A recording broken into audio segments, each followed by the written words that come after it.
gentlemen, the real life Tom Cruise. No, I'm just playing.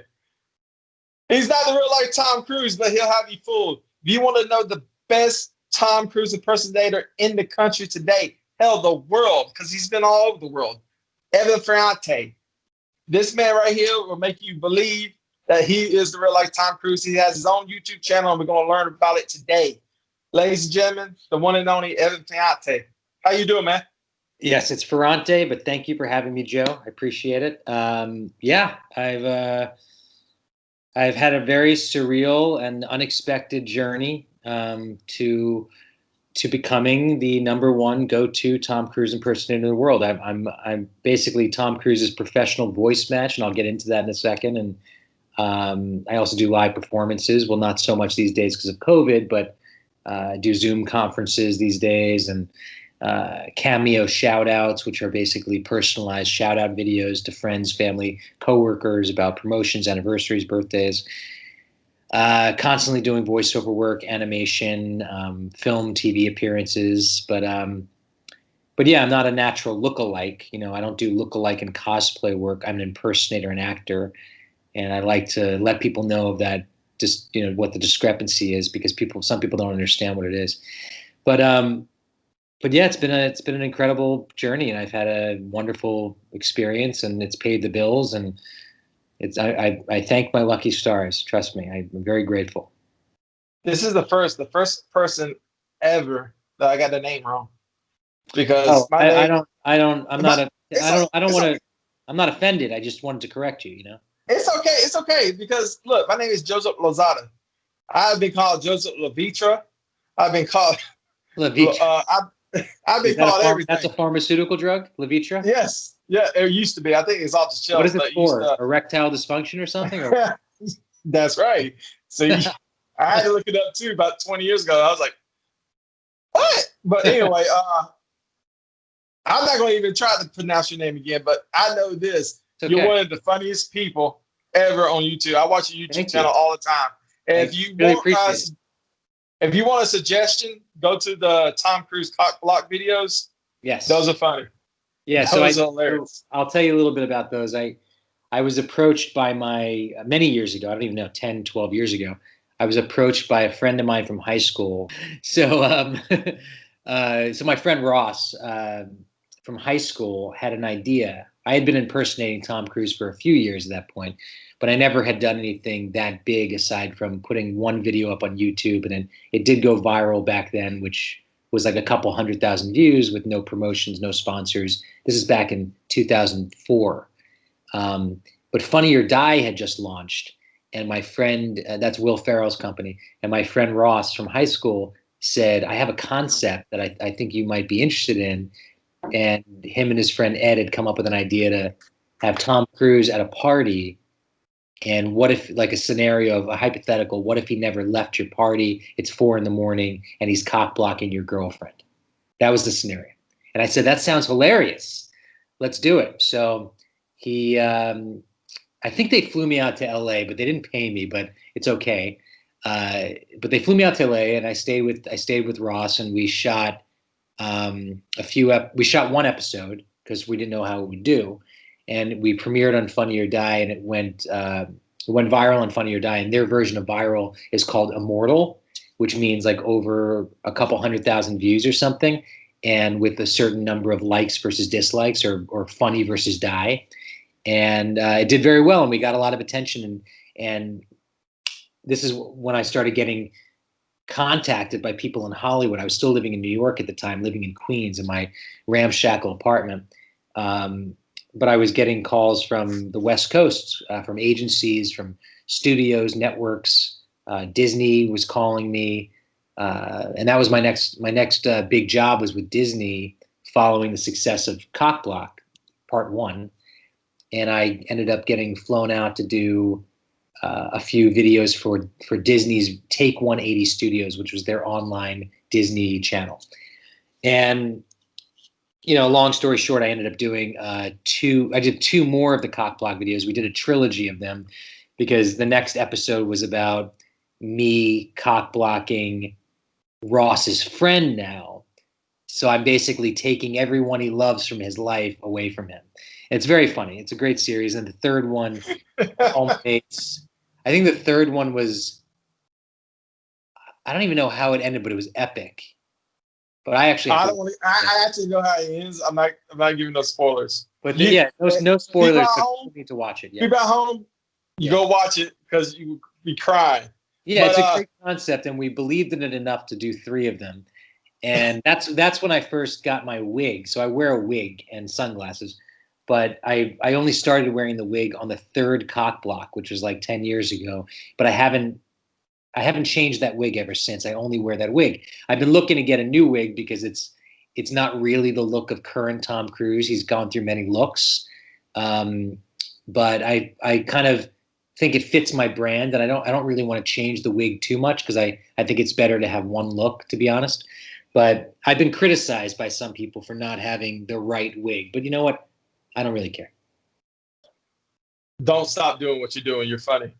Uh, so are you from LA or are you from New York? No, I'm from New York originally. Grew up in a county called Westchester, which is like 45 minutes outside of the city in a small town called Armonk, IBM headquarters of the world. And that's our claim to fame. And yeah, I grew up. It's like a very sheltered community, like very few minorities. We basically lived on a golf course. I wasn't spoiled, but it's a sheltered community. So what was good for me back then was that I was a child actor, so I was constantly in New York at the age of 7 for about 15 years, going into the city almost every day. So I was always amongst different ethnicities and ages and different types of people with all different types of viewpoints and everything you can imagine, because New York. So I had a very different upbringing than most of my friends who lived in a very sheltered and narrow mindset. All right. So Yeah. I'm sorry. So I appreciate that about my upbringing, that I was able, because of acting, Being in that type of community, what made you get into acting? So what got me into acting, I was always, it's funny, I found some old videos of myself before I even got into acting as like a 5-year-old kid. Basically, I was a born entertainer. I was always hamming it up at dinner and whatever, just like, I even said like I want to be an actor when I was younger. I don't know what I don't even think I said I want to be an actor, but I just loved being like dramatic and being, just entertaining my family. I think that's always how it starts. Like, you always see those comedians showing their old footage of them, with jazz hands and doing like, stand-up comedy for their family. But what got me into it, though, again, in a haphazard sort of way, or serendipity, was my brother was a ballet dancer growing up and he was it was called at SUNY Purchase School. He eventually became a professional ballet dancer, but at his age, he was the star of the Nutcracker, and I was about 5, 6 years old, and I was asked to be in the Nutcracker just to run on stage, open some presents, and run off. I didn't do anything. I didn't even dance. I might have done a spin, but I was incapable of doing anything other than just being a cute little kid. And I guess I was cute enough or attractive enough at a young age that there was a manager in the audience, like an agent. And at the end of the show, she approached my family and I and said, "I'd like to maybe represent your son to do some commercial acting, to audition for commercials." And I didn't know anything about that. I was 5, 6 years old, but my family was like, "Yeah, let's give it a try. Let's give it a try. Why not?" So I was kind of pushed into it or forced into it, but I enjoyed the process. I enjoyed going on auditions and getting commercials at that age, and it was fun. And then I started learning that I could sing, and I became a professional singer at age 9. So a couple years later, after getting into the business doing commercials, I started doing like musicals, off-Broadway shows, recordings for albums. and doing like, just like rock and roll and musical theater and stuff. But that's what kind of got me into it, just being in the Nutcracker and being discovered, I guess you could say, by a manager. The manager was Young at Heart Agency. They're no longer around, but she believed in me. It just takes someone to believe in you, and then you kind of get like the hook, and of course your ego grows, and your ego is also deflated too because you get rejected all the time. Like I was rejected. I don't even know how many times, but I went on thousands of auditions from age 7 to 22, and I must have been rejected. Most of them, of course, but maybe like 95%. I've had a nice career and I've booked some things, but I've failed many, many more times. I don't call it failure, but I wasn't the chosen one. I wasn't picked. But you have to, pick yourself up, dust yourself off, and get back on that horse again. And it trains you to have that mentality of just like facing rejection over and over and over again. So it's made me into the person I am today, but it's also damaging to your psyche and to your ego,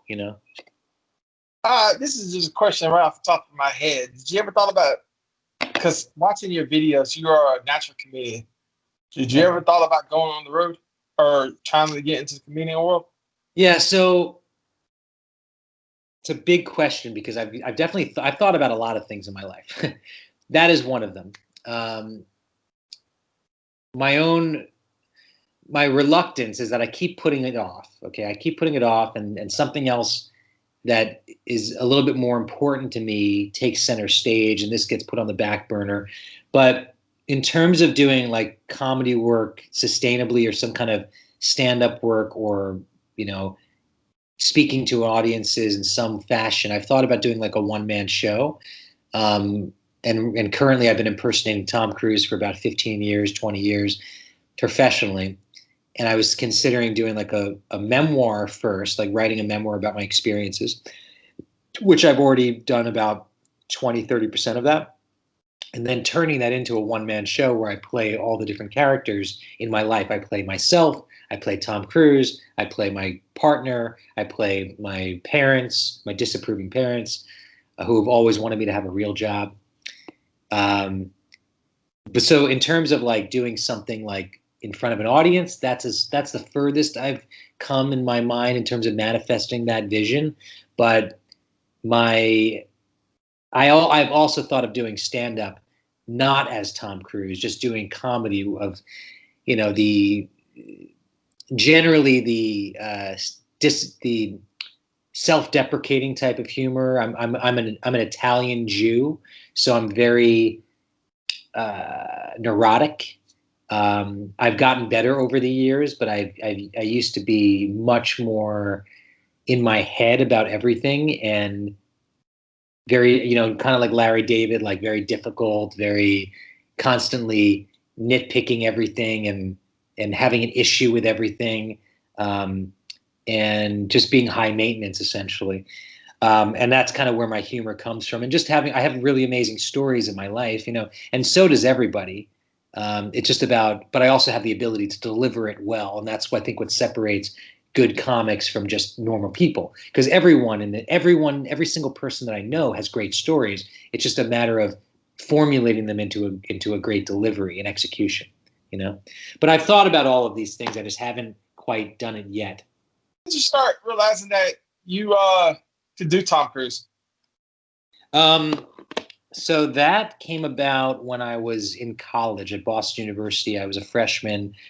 I was 17 years old, just turning 18.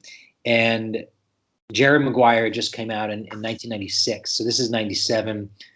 And my friend Alex Merkin, who's a director today, and he was also studying film back then, we met up in our dorm room scenario. We actually were staying in a Howard Johnson's hotel because that's where we were put up as students because of our failure to submit paperwork on time. So we're all at the Howard Johnson's hotel, about 100 kids, and the rest of the hotel's designated for actual hotel guests. So it was kind of a weird experience. And we're trying to have a social experience in college as freshmen living in a hotel. And my friend Alex does a Jean-Claude Van Damme impression for some reason, and he does a very good one. And he said to me, "You sound like Tom Cruise, and you actually have his mannerisms." and Jerry Maguire just came out. What if you learned a couple lines like, help me, help you, help me, help you, or Dorothy boy, thank you. I'm looking for my wife, I'm looking for my wife. Stuff like that. Or Ray, the fucking zoo's closed, Ray. The fucking zoo's closed. And do just like a little routine. And I said, yeah, why not? What do you want to do with it? He was like, let's do this. Let's knock on girls' dorm rooms and meet women this way. Let's go have a routine together, okay? Like Abbott and Costello. And I said, yeah. I mean, what do we got to lose? It's like a way of breaking the ice, right? Especially if they appreciated what we did. And I don't know what the percentage is, but about 60-70%, maybe even more, the girls loved what we did and opened the door, and we gained entry. The rest of the time, the door was slammed in our face. But it was how we met women that way. So that's how it started. And then I would do even though we don't have a big Greek population at school, there was still some fraternity parties we went to. And Alex would always make me do my Tom Cruise impersonation at these parties. I'd throw on a pair of sunglasses, preferably Ray-Bans, and do my bit. I learned some other lines at the time, of course, Top Gun, Magnolia, Risky Business. I did, sometimes you just got to say what the fuck, make your move, or respect the cock, tame the cunt. If you were to seduce and destroy today for $39.95, she can wet your dock. So I did a whole repertoire,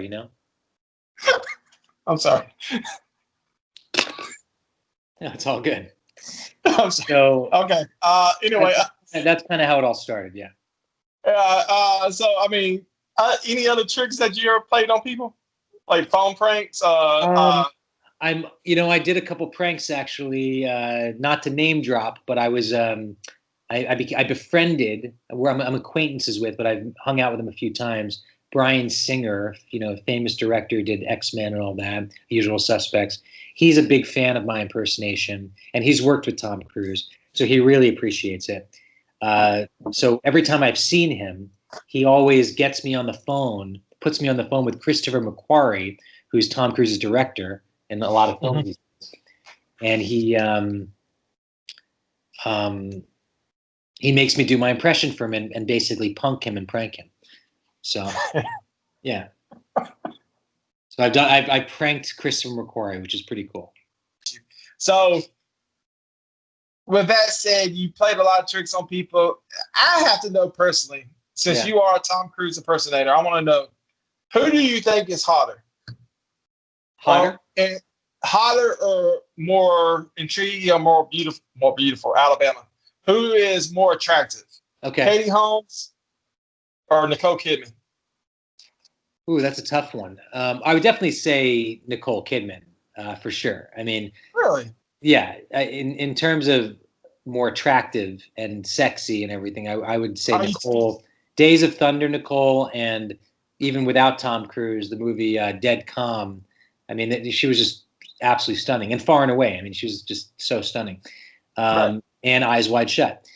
Katie Holmes is a very beautiful woman, but she's never been like a sexy, attractive woman to me. She's just a beautiful woman, That's just my point of view. She's more like a Jackie O, like Kennedy's wife, She's very poised and she did play that's right. Kennedy's wife. That's right. Yeah. And she was well cast for that. Yeah. Yeah. Yeah. Yeah, I can say, what, now thinking about it, sometimes I think about 2000. When I think about like Nicole Kidman, she's just had many more opportunities to be sexy on screen, Oh, back in the that you said as Wide Shut. Yeah. She was sexy. Yeah. The movie was something else, but I love the movie, but it took me several viewings of it to really just capture my affection for it. I thought it was very, very odd and strange and didn't really suck me in the first time I watched it, but upon more viewings of it, I really found some brilliance in it. And I'm a huge Kubrick fan in general. So I am too. Don't get me wrong. I like his work, but I know, and that was his last piece. It's just for me, being that I was in my teens when it came out. Yeah. I didn't understand it. I just knew Nicole Kidman was gonna be naked, and There you go. Right. That's all it took. Another one last question on top of my head. I had this argument a long time ago with someone. I'm not gonna name his name, but I'm starting to see that not a lot of other people are sharing this man's opinion. Top Gun. Sure. A man movie or a chick flick? Because I always consider it a chick flick. Interesting. Wow. That's a very good question. I definitely would not categorize it as a chick flick, but I see how women would like it. I get it. I would characterize it as a real guy's film because it's like male testosterone, like, you know, but at the same time, it's very homoerotic as well. Very. I just did not. I guess because when I was a little boy, my mom and my sister. I grew up with they love Tom Cruise, right? And they love Val Kilmer, right? Yeah, I get it. I can see why it would be called that, but like a chick flick, like I would say Dirty Dancing would be a chick flick, you know, back then. I would say, but Ferris Bueller would be more geared towards guys because it's more aspirational. Right.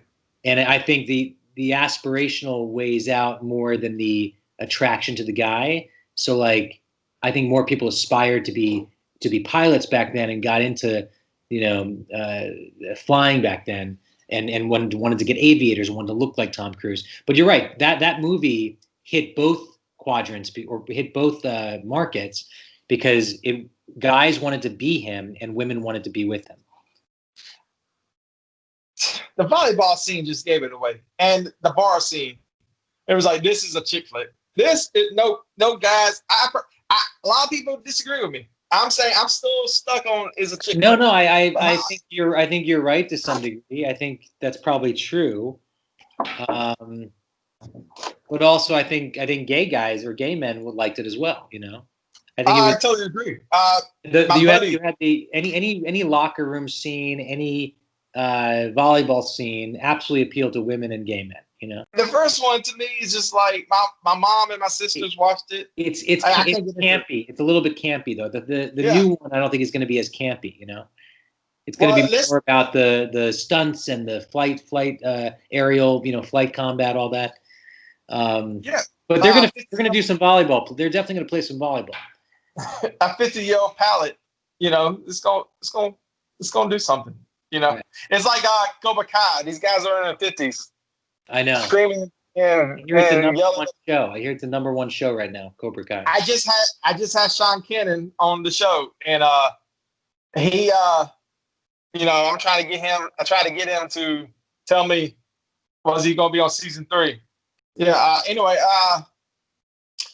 let's get down to the bread and butter because we're running out of time, and I know you're a very busy man.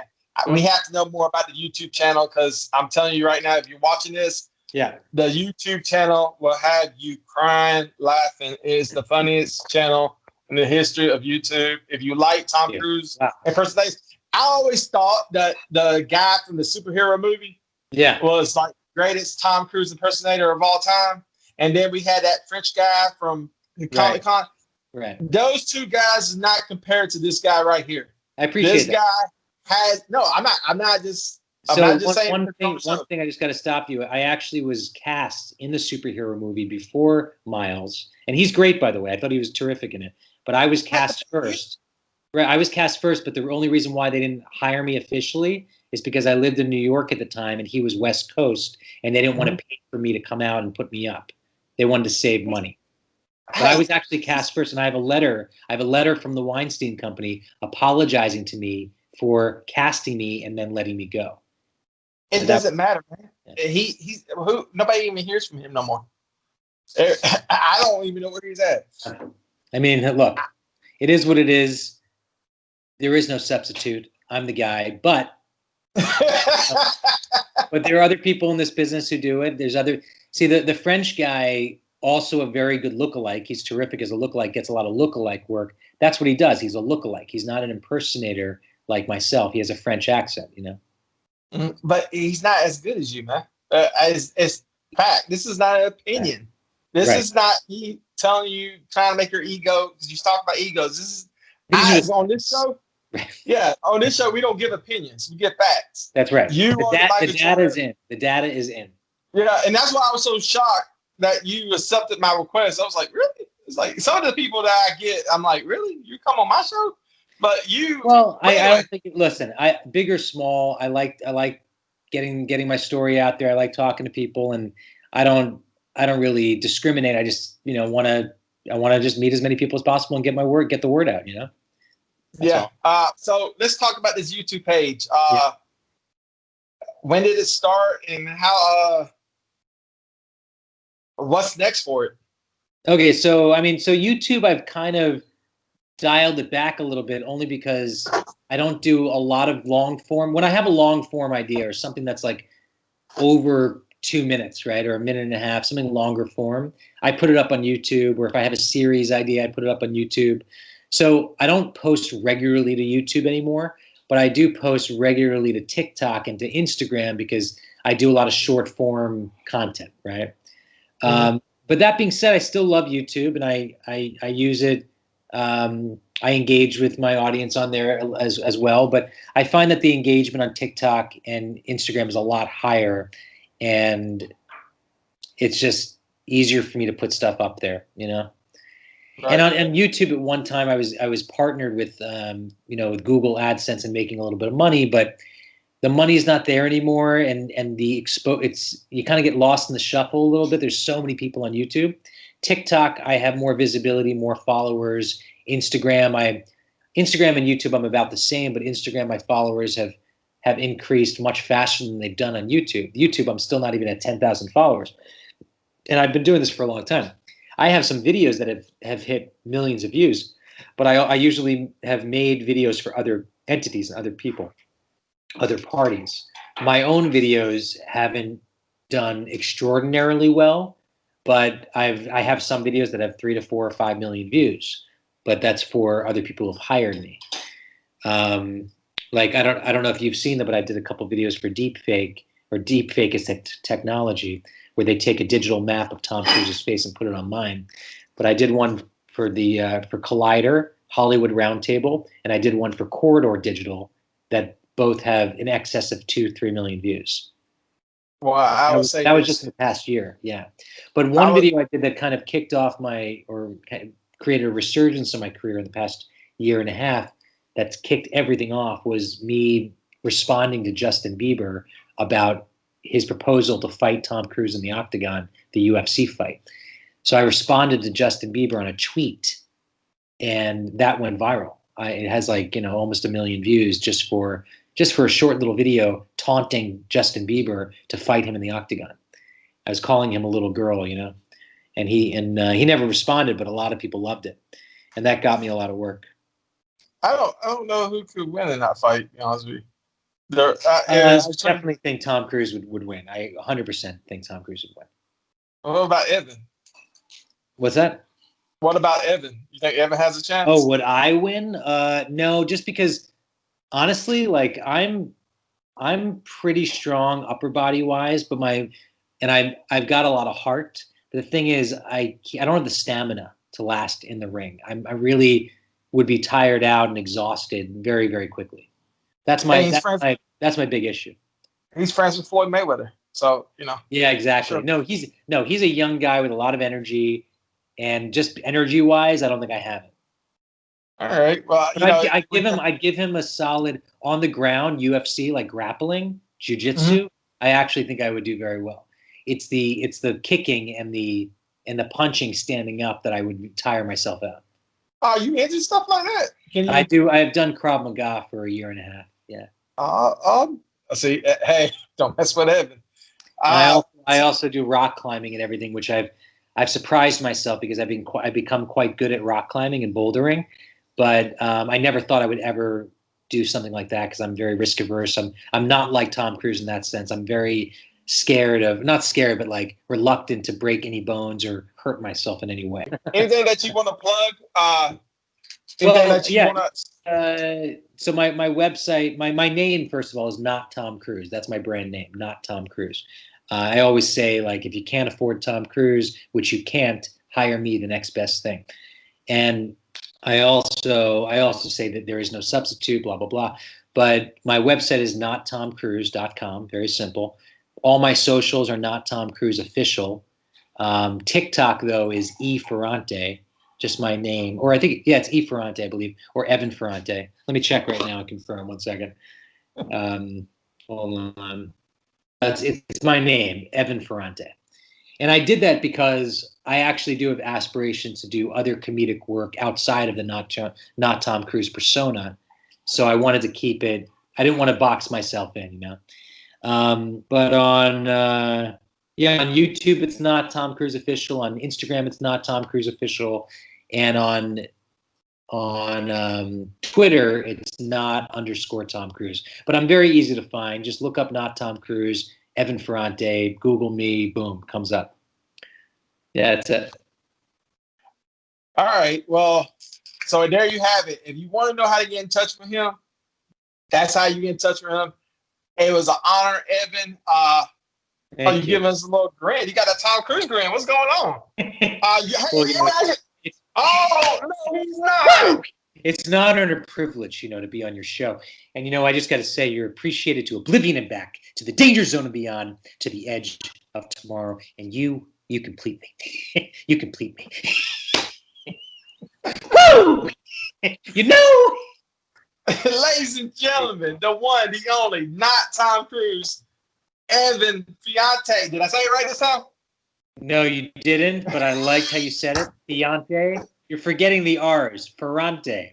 Hey, it's okay. I'm gonna get it right on next time. Okay. I tell you what, stay on the line. I got one more question. Everybody else, please subscribe. It was an honor, Evan. Thank you. And everybody else, see you next Sunday.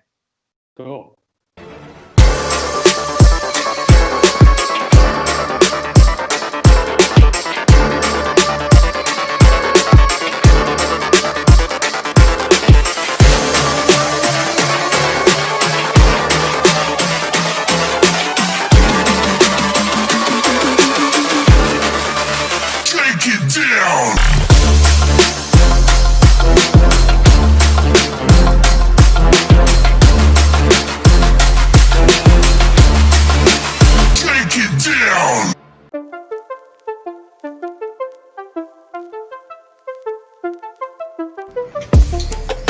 I'm Rafael Lozada, and this is Tyrone House with the Tyrone and Rafael Talk Trash Show. Money. What was I earlier? Oh, shit. That's that weed. And the Corona.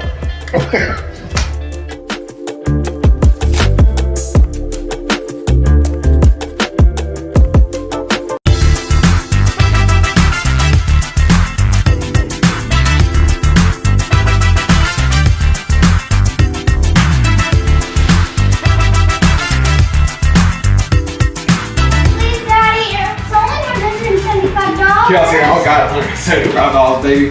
All my friends have one. I don't care if all you teachers have one. I'm not getting you $175. That's not fair. That life ain't fair, girl. You need a job. Scott! What, did I fart? Scott, what are you doing on the computer? What? I'm on Carolyn's Treasure Shop Facebook page where you can get real championship belts, championship ring replicas, bracelets, and now smartwatches. And I don't have to sniff anyone's butt to get a good deal. Yeah, Daddy, you should give her your credit card number.